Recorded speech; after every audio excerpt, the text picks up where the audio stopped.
let's stop the cycle. Parang, eto, tulad ng ginawa niya, he spoke about it kasi he wanted people to talk about the issue itself na hindi okay lumaki na naghihirap. And we should accept the fact na that's the truth, that's the reality of most of the people here. And hindi natin dapat in-invalidate yun, but we should look for solutions moving forward na hindi na yun mangyari sa mga susunod na generation. Welcome sa Buhay Buhay Podcast, isang kwentuhan tungkol sa buhay-buhay nating mga Pinoy.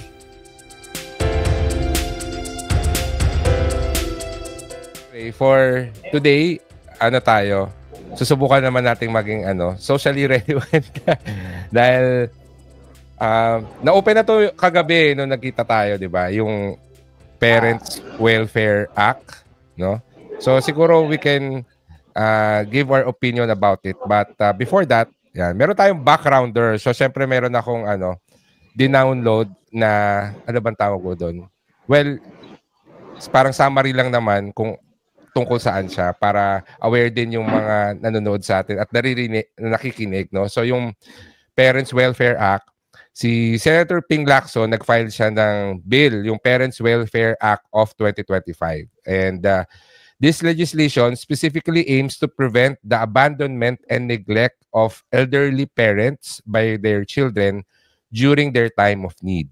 So the core intent of the bill is to penalize individuals who fail to provide the necessary support and assistance to their parents. It establishes legal consequences for such actions. And Senator Lacson highlighted that while the existing family code already outlines children's obligation to support their parents, so that's a family code na siya, no? Many elderly parents who can no longer support themselves are nonetheless neglected by their offspring. And this bill seeks to assign that gap in enforcement. Furthermore, the bill provides a clear legal recourse for parents in need of support. They can file a petition for support in court to obtain a support order against their unsupportive children. Parang yung mga anak din, no, pwedeng mag-file sa court para suportahan sila nung tatay nila or nung magulang nila na iniwanan yung nanay, parang ganyan. So crucially, the Public Attorney's Office will provide assistance for these cases and parents will be exempt from paying court fees. So ano yung mga magiging parusa? So should children fail to comply with the court-issued support order, they face significant penalties. If they neglect to provide support for 3 consecutive months without a valid reason, they may be imprisoned for 1 to 6 months and fined 100,000 pesos. More severe repercussions are outlined for those directly charged with caring for their parents who subsequently abandon them. So such individuals could face imprisonment for 6 to 10 years and a fine of 300,000 pesos. So yun sa family code, so tiningnan ko, nasa Title 8, Article 194 and 195. So the Philippine Family Code explicitly outlines the obligation of children to support their parents. This obligation is part of the broader concept of support within the family, which also includes support between spouses and between siblings.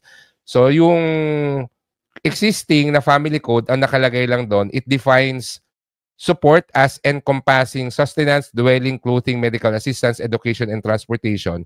And the law mandates that parents and their legitimate children are obligated to support each other. So, hindi siya specific na dapat alagaan ng anak yung magulang, but ang nakalagay doon sa family code is yung magulang at saka kapatid at saka mga magulang, anak at saka mga kapatid, dapat sinusuportahan nila yung isa't isa.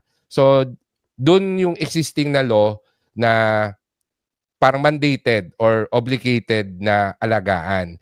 And yung mga magulang na dapat mag-provide sila for their children, currently, yun yung may mga additional na mga regulations kung paano yung proseso. At ang ginawa lang ni Senator Ping Lacson is gawan na rin natin yung sa mga anak para sa magulang. Magkano yung kailangan nilang penalty pag hindi nila ginawa yung responsibility na yon, ano yung mga pwedeng consequences pag neglect mo yung magulang mo, etc. Kasi currently wala, no? However, it is in the family code. So yun yung backgrounder natin. And ano ba yung opinion natin dito? So siguro ang first na tanong is, meron ba talagang obligation ang anak sa magulang nila? Ano sa tingin nyo? Oo. Sige, mauna na ako. Mauna na magsalita. Kasi siguro reading yung natin, yung naka-post diyan kanina no, regarding sa family code tsaka dun sa recent na batas. Kailangan pa siyang pag-usapan muna or kailangan siyang ma-disseminate ng ayos. Kasi ang daming umani kaagad ng reaction nga. Ang daming umani kaagad ng mga comments, no? Kasi nga pag binasa mo yung headlines niya, parang sketchy, parang negative kagad ang dating. Which is may background naman din pala from the family code na. So, kung babalikan ko yung tanong mo, kung may obligasyon ba talaga si anak towards doon sa mga parents nila, I will not say na obligasyon, pero it would differ in different generation. Kasi kami or tayong mga millennial is very resilient at ganun kasi siya lumaki. Ganun tayo lumaki. Hindi siya obligasyon, pero parang napupunta kasi sa yung burden or parang napi-feel mo kasi na growing up, pinapakita naman sa'yo na nagsikap yung parents mo na talagang mapaaral ka, talagang halimbawang talagang nagpursige naman sila, and those parents naman is wala naman nagawa sa yung harm towards sa'yo. Na parang lang talaga sa'yo na kailangan mo na-imprint lang talaga sa'yo na kailangan mo mag-ayos ng buhay kasi ikaw yung mag-aangat sa kanila or ikaw yung tutulong sa kanila. Parang ganun kasi yung nangyari. Hindi siya implied, pero hindi siya sinasabi directly. Hindi siya implied. Pero dahil dun sa actions, dun sa mga pinapakita, naging ganun yung norm. Naging ganun yung culture ng mga typical Filipino natin. So parang yes, hindi siya obligasyon, pero somewhat, kung naging okay naman yung pakikitungo sa'yo at naramdaman mo naman na binuhay ka naman, naging okay naman sila sa'yo, kusa ka naman magre-return back Kusa mo naman siyang gagawin. The problem na lang siguro dyan would be, what if labag sa loob ng bata or parang talagang ini-impose pa lang sa simula na ganoon, na nasa sayo na kaagad yung talagang inimpose, nakasabi, naka-verbal doon sa bata. And then yung parents niya o kaya naman yung caregiver niya nag-alaga sa kanya is hindi naman in good terms sa kanila. Talagang pinaramdam na ikaw yung mag-aahon, pero hindi nakita nung bata or hindi nakita nung growing up yung care na hinahanap niya or yung parang kahit man lang sipag na talagang paaralin siya. Yung na-neglect, doon tayo tingin ko magkakaroon talaga ng issue na tingin ko aani na maraming negative comments and opinions talaga. Yan. Ikaw, Panda? Sa akin, actually, medyo may mirror ko lang din yung sinabi ni Tonyo. Kasi, your question was, is it an obligation? Tama? Tama. So, it should not be an obligation. It should be more of a willingness to help. To help your parents. Kasi when you say obligation, what I'm thinking of is, like, hypothetically, yung mga anak nagkaroon na ng sariling pamilya. Siyempre, ang obligation nila will not be with the parents anymore. It should be with their own family. Yung anak nila, yung asawa nila, technically their own family. So, kung tutulong sila sa parents, it should not be out of obligation, pero it should be out of meron akong extra, here's what I can do, here's what I can help you with. Pero yung point na obligahin mo, why?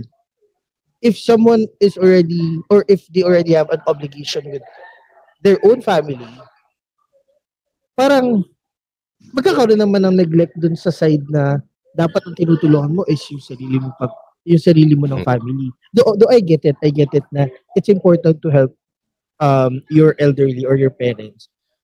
Pero babalik kasi din tayo sa usapan na bakit dumating sa punto na kailangan obligahin.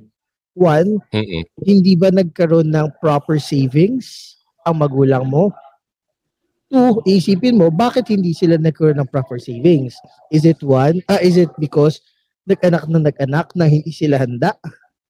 At dahil doon, trabaho lang sila ng trabaho, pero lahat ng pera nila, instead of putting a portion of it on savings and their retirement funds, napupunta na sila ngayon sa everyday needs. So, alam mo yun, pag natapos na yung mga obligations nung parents sa anak, dahil kakaanak nila or dahil unplanned or dahil hindi sila ready, ang nangyayari, nagiging fallback nila yung anak nila para pauhunin sila. Retirement fund nila. Yes, exactly. So, ayun. So, parang ako, it's a toss-up. It's not an obligation. It's more of giving thanks na pinalaki ka. Pero again, may sinabi rin si Tonyo kanina na I want to piggyback on. Paano naman if the kid grew up in a traumatic environment? So parang kung obligahin mo pa yung bata na na-trauma na nung childhood sa pagpapalaki ng magulang, I'm saying this dun sa parents naman na, aminin naman natin, not all parents are good parents or not all parents are gonna raise you properly. May mga parents dyan na will neglect their kids. Will neglect them, and at certain point of view, meron pa nga nag-abuse ng kids. Diba? So with that being said, if you're gonna oblige the kid to help the people that give them trauma, grabe naman yun. Hindi mo na nga tinulungan yung bata, binalik mo pa yung trauma niya, at patuloy mo pang, alam mo yun, magiging continuous pa yung cycle kung itutuloy pa yung bill na yan. So parang, pwede siyang maging abuse. Oo. So parang, alam mo yun, hindi na nakalaya yung bata. So, what I'm saying is, I think before you implement to, they need to check, they need to review it better. Kasi, hindi lang dapat isang point of view yung tinitignan nila. Dapat, alam mo yun, himayin. So, yun. Ikaw ba, Fitz? Dami ko na sinabi. Oo. Well, una-una para sa akin, hindi nga siya dapat obligasyon. So, ang analogy ko diyan, ang isang tao na nagiging mabait kasi gusto nilang pumunta sa langit, mali yung reason na yon. Kasi dapat nagiging mabait ka dahil gusto mong tumulong sa ibang tao, ganun ka, mabait ka na tao. Hindi yung gumagawa ka ng mabuti because takot ka pumunta sa impyerno. Parang mali yung yung reason mo, yung intention mo. Yeah. The same way na aalagaan mo yung magulang mo, hindi dahil takot ka na makulong, kundi kasi mahal mo sila at gusto mong ibalik sa kanila yung binigay niya sa iyo na care. But I agree na meron siyang complications kasi what if naging abusive yung parents mo sa'yo or hindi ka rin talaga nila inalagaan, di ba? So, wala kang motivation na alagaan sila kasi wala ka naman natanggap in the first place. Ang second complication na nakikita ko dyan is, what if maraming anak? Di ba? Paano yung support? Equally responsible ba kayo? What if meron kang kapatid na hirap sa buhay, ikaw nakakaangat-angat? So, does that mean proportion ba sa asenso ng buhay yung pagtulong sa magulang? So, paano yun? So, what if ako na lang lagi yung nagsusuporta sa magulang? So, pwede ko bang idemanda yung kapatid ko na hindi na nagbibigay ng suporta?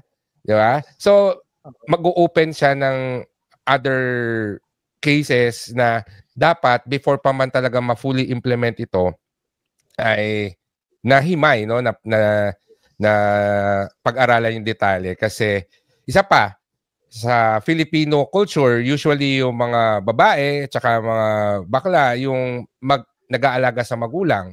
So, paano yun? Yung mga lalaki, by culture ba, parang basta magbigay Fast. sila ng financial support, okay na. Pero kasi syempre, ang pag-aalaga sa magulang or sa matanda, hindi lang naman yung pera, di ba?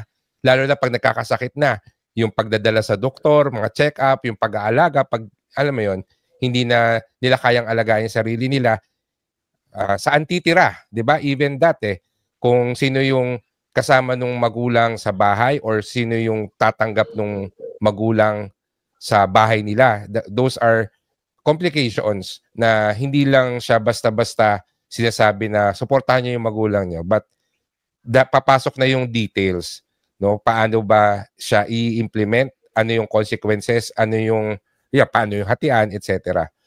But I also believe na instead of passing it immediately to the children, sana yung government meron din talagang programs to support yung mga elders, no, yung mga senior care. Hindi enough yung senior citizen discount na natatanggap nila and other senior benefits, no. So siguro mas palawakin, no, dahil sabihin natin na kung ang isang anak ay lumaki sa isang abusive na household at ayaw niyang suportahan yung magulang niya, so there should be a way na to defend yung anak, to defend himself or herself na ayoko kasi ganito yung kinalaki ko.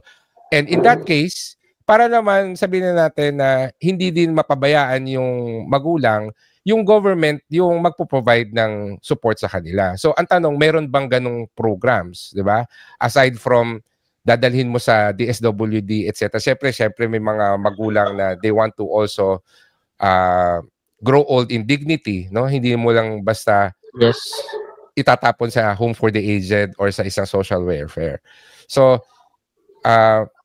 I can see yung good intention nung bill, pero I would agree na hindi siya basta-basta dapat i-implement lang dahil maraming siyang nuances and detalye na kailangan iniisip. And siguro, trivia, sa ibang bansa, may mga ganito din. So, na-research ko kanina na sa China, meron din ganyang law. Sa Singapore, Maintenance of Parents Act, no, na pwede nilang demanda yung kanilang mga anak pag hindi sila sinusuportahan. Although hindi siya masyadong rare na ginagamit siya, but it is a legal option in Singapore and also sa India. So meron din. And naisip ko, China, Singapore, India, parang alam mo yung mga similar culture sa Pilipinas. Very cultural yung law no? Nasa mga bansa siya na may close family ties, kaya part siya ng mga naiisip nila na gawin natin tong batas.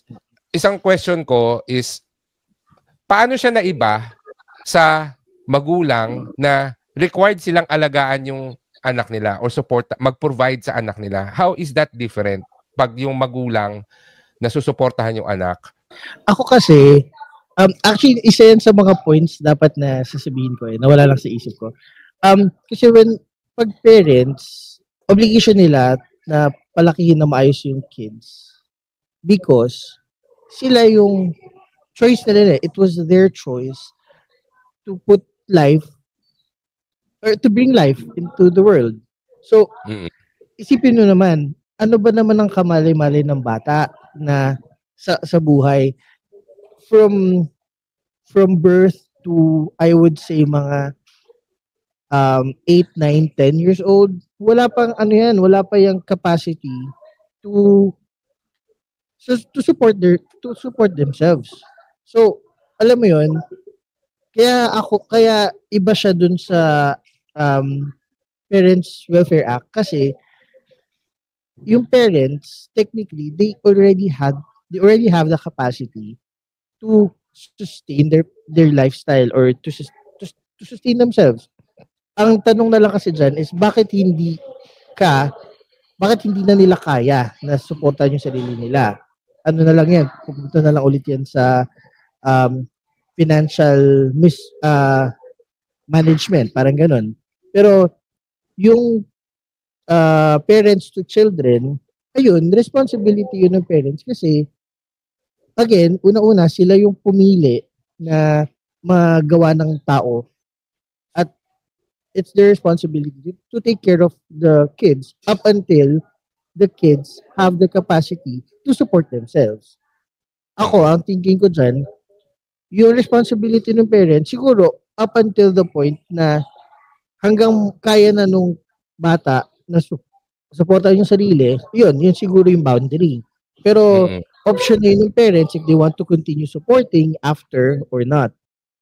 Parang sa US, di ba? Sa US, they have this policy na once you turn 18, kick out ka, labas ka ng bahay. Like, you need to survive on your own na. Actually, dapat nga, hindi kasi very familiar kasi ang Philippines so hindi applicable yun. But, technically, yun din dapat yung fina-follow natin na kung kaya mo na supportan sarili mo, edi, supportan mo na sarili mo. That way, the parents na may sabihin natin 18 years yung ginamit nila para palakihin yung anak nila, yung 18 years na yun, kapag wala na yung anak nila, sabihin natin isa lang anak, wala na yung anak nila, sila na lang, o di, kung hindi sila nakapag-ipon ng 18 years na yun, o di time na nila yun, to start saving up, to start being financially capable na, alam mo yun, para mas-sustain naman nila yung lifestyle nila after upon giving retirement. Oo, ayun, yun yung sa akin. Ikaw, Tonyo. Well, hello. Yan. Well, yung kung anong difference kasi, unethical talaga ang mag-abuse ng bata.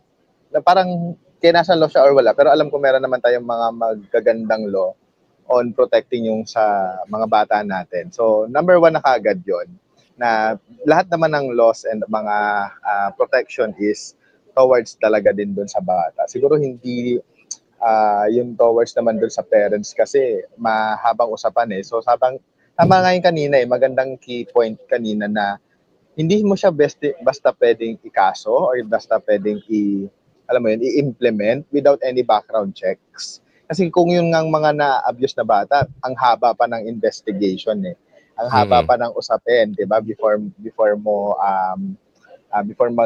mapanagot yung mga parents or whatsoever. Dapat ganun din dun sa isang side na kung mapasa man siya at talagang obliged ako na tumulong dun sa parents ko, dapat ma-background check din. Ano ba yung growing up niya? Ano ba yung Ano ba yung paglaki niya? No? So, yun. And I would, siguro, kausapan na to, gusto ko din ma-pinpoint yung parang sinauna or parang I think, root cause ng norm and culture ng meron tayo. Kasi, iniisip ko habang nagsasalita or habang nag-uusap tayo, what if naging maganda din yung education system? Kasi, naman. At that point kaya ganun yung thinking. Maybe hindi naman initially retirement ang iniisip ng parents. 'Di ba? Maybe hindi naman ganun yung initial na iniisip nila. Ang tumatakbo kasi sa akin nung mga panahon ng 70s, 80s, 'di ba? Uso na ang 21, 16 nagpapakasal because of love. Ganun yung thinking because of love. Kaya yung anak is bunga of your love. Yeah? The more na marami kang anak, it means nagmamahalan yung pamilya nyo. Ganun. Tingin ko kasi doon siya unang umikot.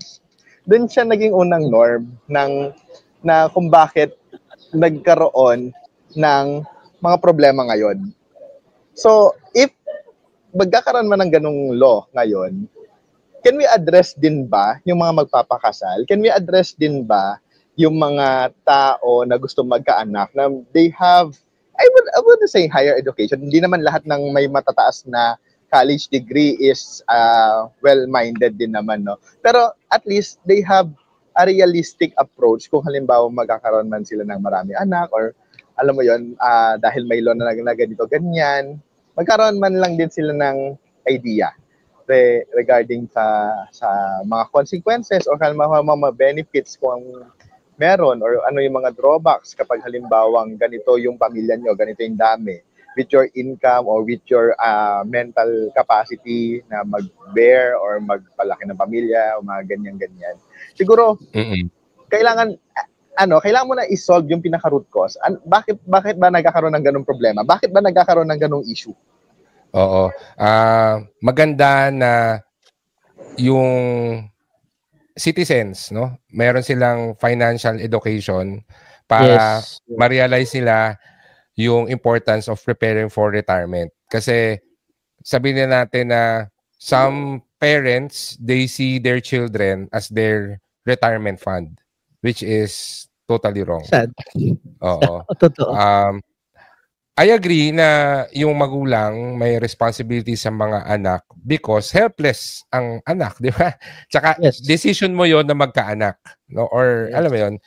Kaya kailangan mo silang suportahan. We're in the reverse na yung anak, pag lumaki na sila, dapat out of love, not out of obligation. Kasi yung magulang naman kasi dapat talaga may capacity sila na to support themselves.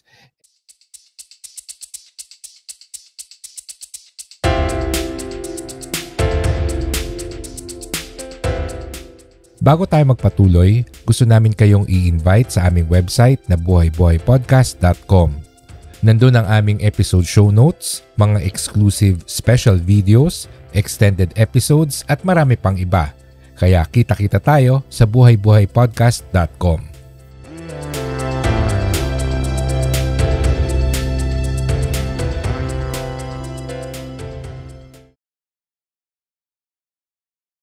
Somehow related, nag-viral dati, 2023, but in recent times, lumabas siya ulit.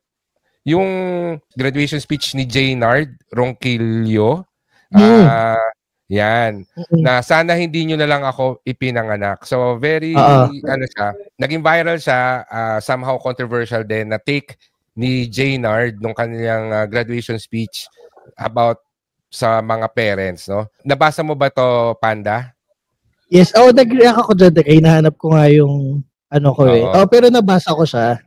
Na, ano ba yung mga naging thoughts mo dito? Yes, sika lang. Yung initial na sinabi ko kasi dyan is, majority of the people who read the article missed the point of the article itself. Napatunayan lang ng comment section, yung sinasabi niya, na ang baba ng reading comprehension ng most of the Filipino people kasi parang they put what he said in a bad light where in fact ang gusto lang niya i-pinpoint is if you're gonna be a parent and if you want to have kids, the very first thing you need to make sure of is you're financially capable of supporting the kid. Yun yung main point niya na parang sinasabi niya. Kaya niya sinasabi na sana hindi nyo na lang ako ipinanganak kasi he went through, let's say, he suffered sa childhood niya.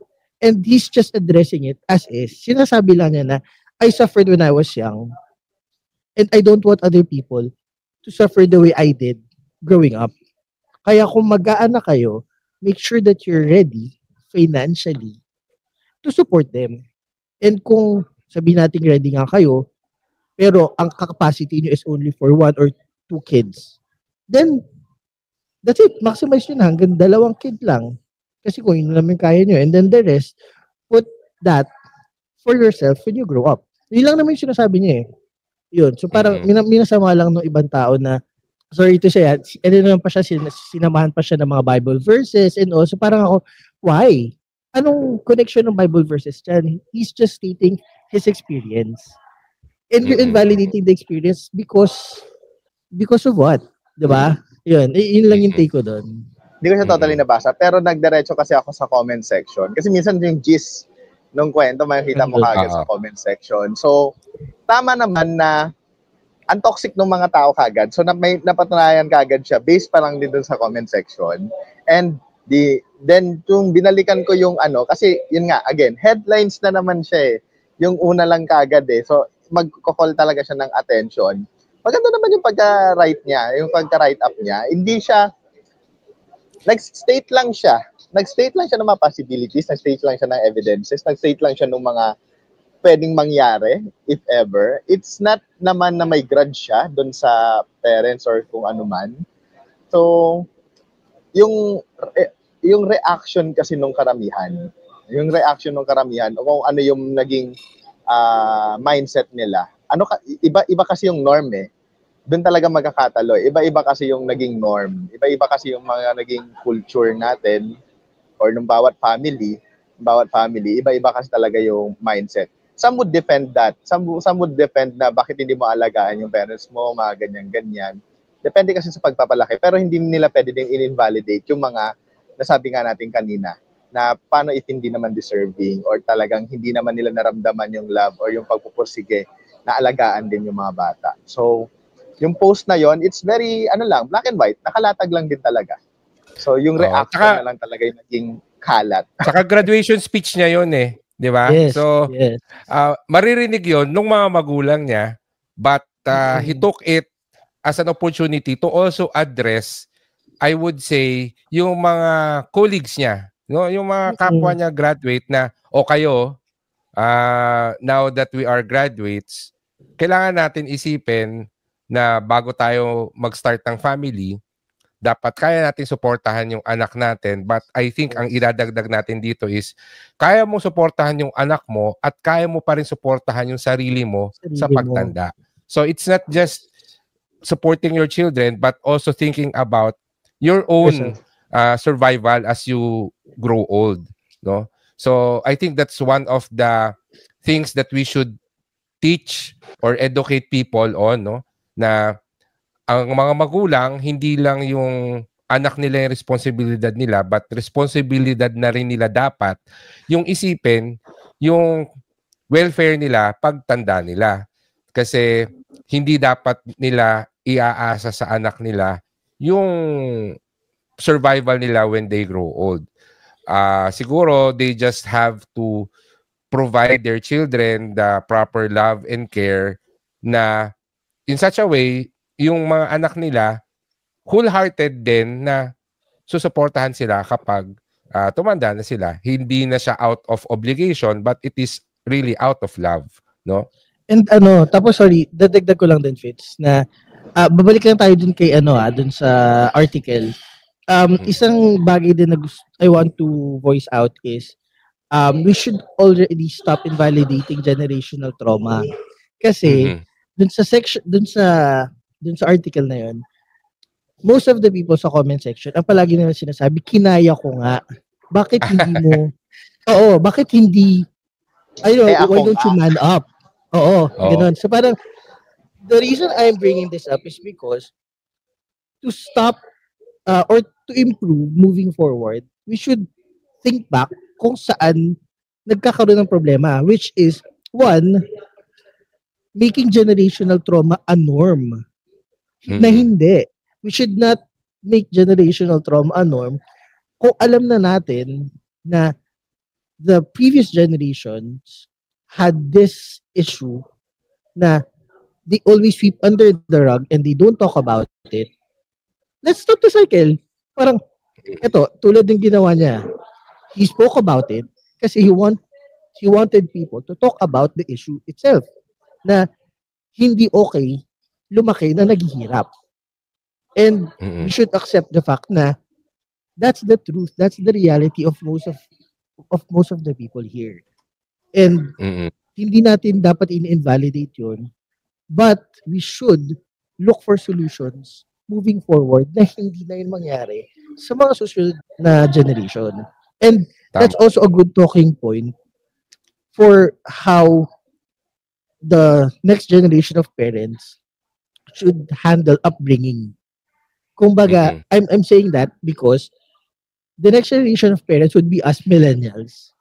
And one way of destroying the generational trauma is by communicating na hindi ginawa ng previous generations. So, yun lang, parang proper upbringing entails communicating with your kids. Kahit ganong kaliit na issue ng mga anak nila, na mga anak niyo sinasabi nila na ganito ganyan, don't invalidate their feelings na balat sibuyas ka, you need to toughen up. Kasi what they're looking for is someone to listen to them, and then imbes na invalidate sila, support them and tell them what they can do to improve. That's it. Mm-mm. Yun lang yung take ko doon. Basically, listening, no? Yes. To your children. Hindi yung tipong, ako yung magulang mo, makinig ka sa akin. Or yung magulang lagi yung tama, no? So, Yes.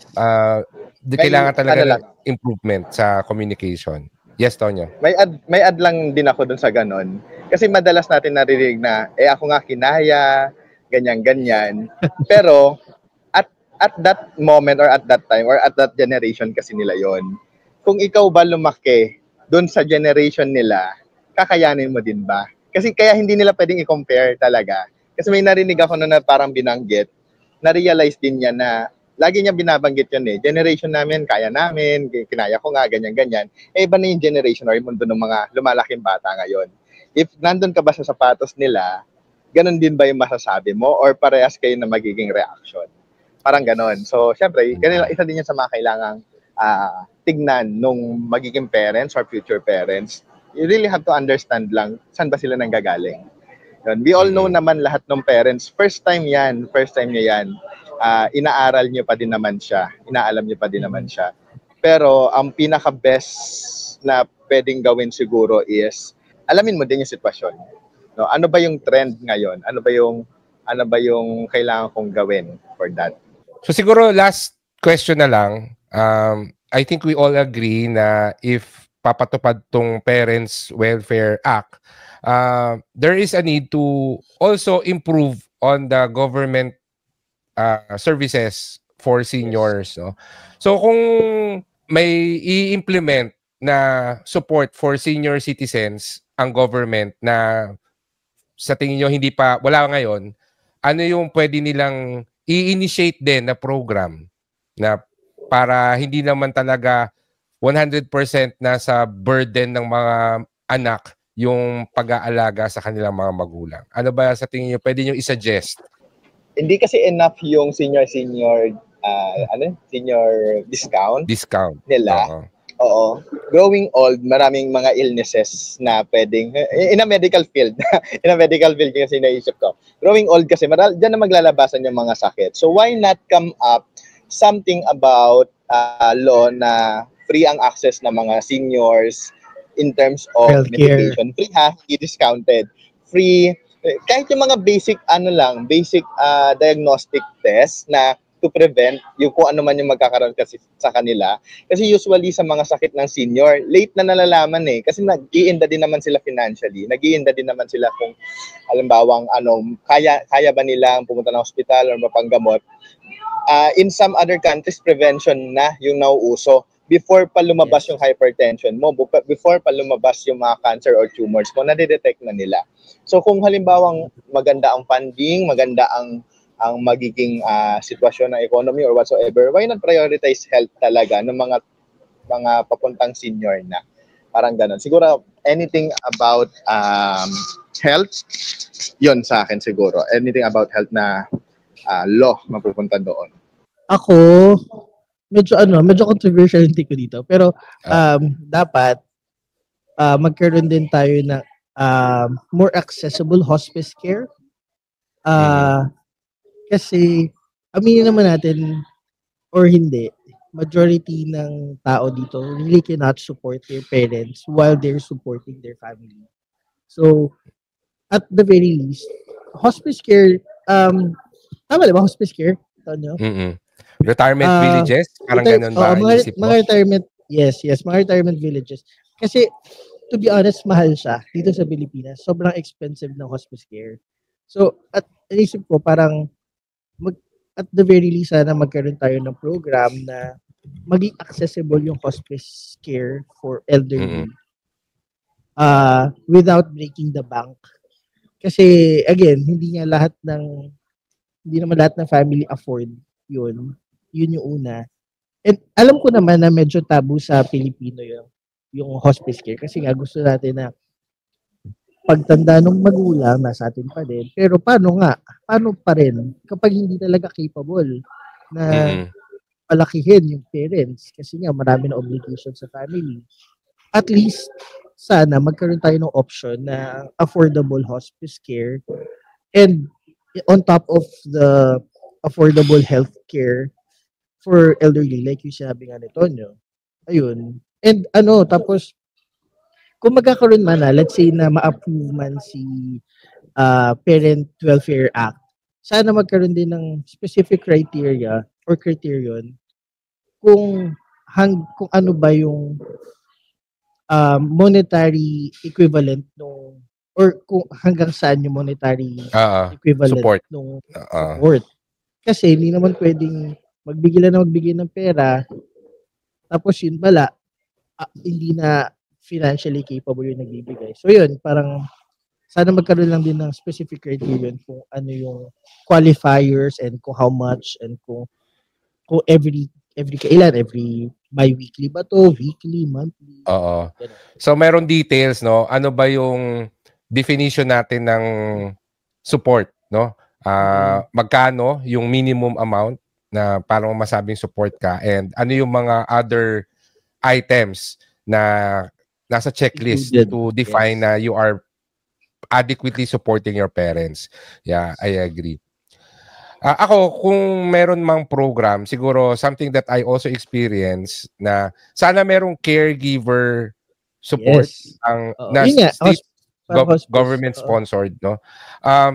Not just a retirement village or something, but yung kailangan mo ng may iwan sa kasama ng parents mo sa bahay nyo. Alam mo, yes. Oo. Kasi right now, ang option mo is to get a private nurse or a caregiver, no?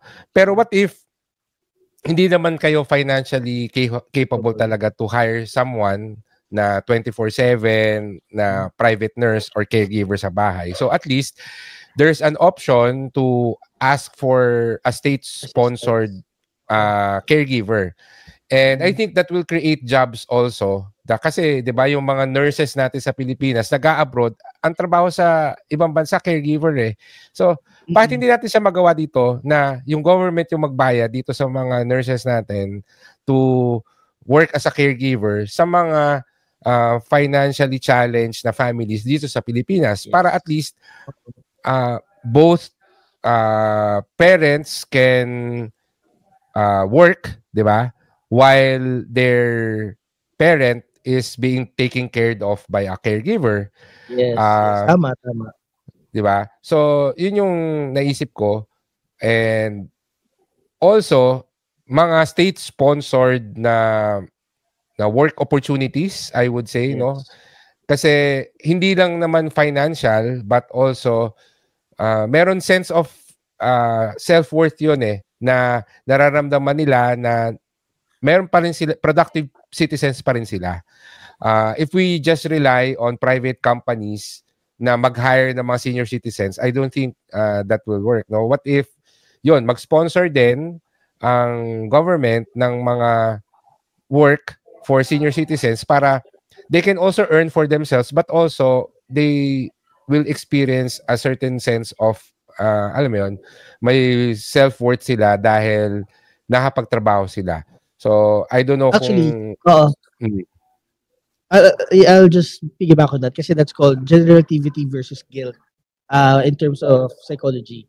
When adults reach their old age, di ba, technically wala silang ginagawa. So that's generativity versus guilt, meaning since wala na silang ginagawa, nagigilty sila. Parang nagiging feeling nila, nagiging burden sila. So I actually agree.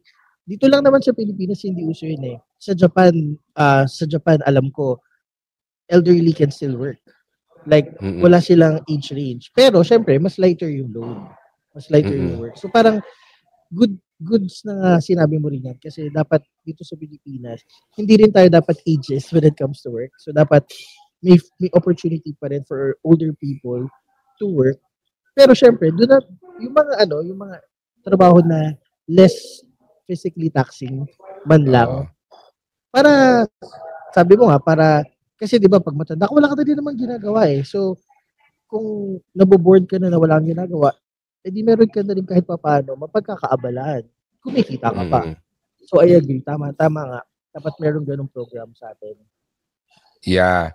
Oo. And connected to that kasi yung kunwari SSS pension, kasi once you file for retirement sa SSS pension, hindi ka na pwede magtrabaho. That's why a lot of senior citizens, they don't want to find work because ayaw nilang makat yung SSS pension nila. But I think there should be a revision to that na I can still receive my SSS pension but also magtrabaho ako siguro at the very least at minimum hours. Government parang government recognized job for seniors. Parang ganyan, no? Kasi at least hindi mawawala yung pension mo pero at the same time nakakapagtrabaho ka pa rin. Kasi ang nangyayari once na pumasok ka as an employee in a company, cut yung SS pension mo kasi hindi ka na ulit by definition retired eh. So hindi ka na nila ulit bibigyan ng pension. So I think there's a way to improve yung system na yon. So something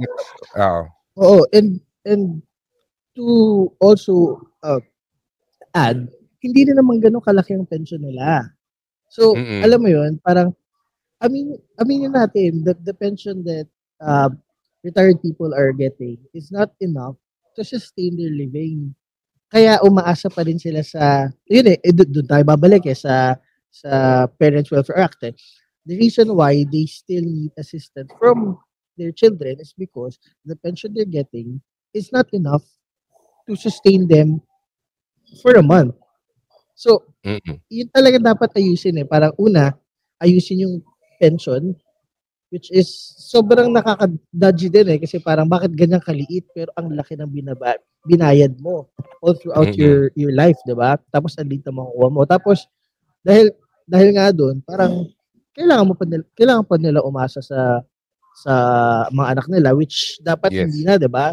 Sa ibang bansa, when you're pension, hindi na yan humingi ng tulong sa mga anak kasi the pension is enough to sustain their monthly living expenses.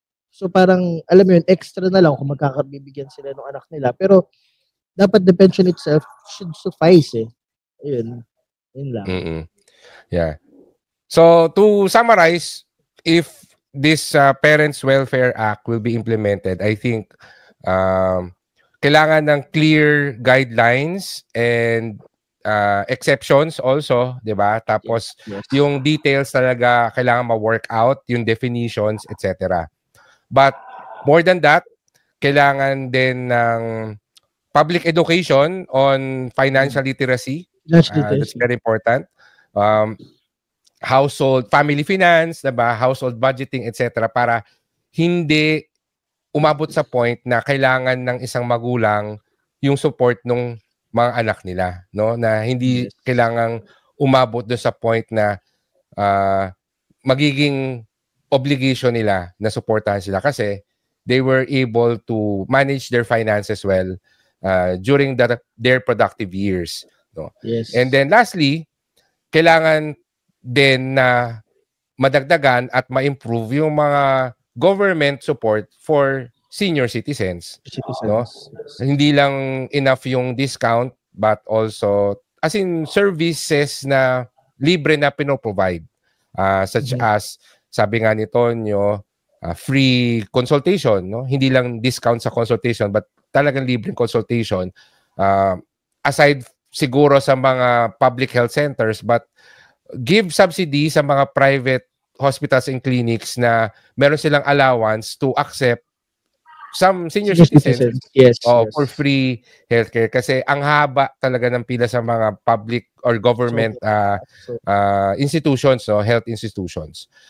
Aside from that, caregiver support and also retirement villages, hospice care, I would say na kailangan ng konting education din dyan sa Filipino culture, sa mindset kasi napaka-negative nung tingin natin sa mga retirement villages.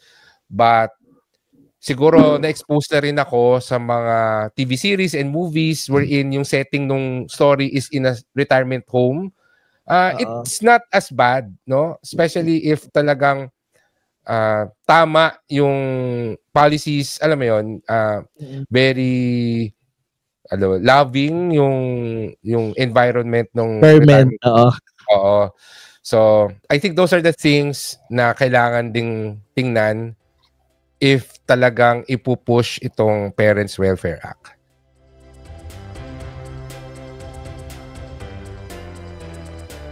Maraming salamat sa pakikinig. Please remember to subscribe, leave a review, and share this podcast with your friends. For more information and to contact us, you can visit buhaybuhaypodcast.com.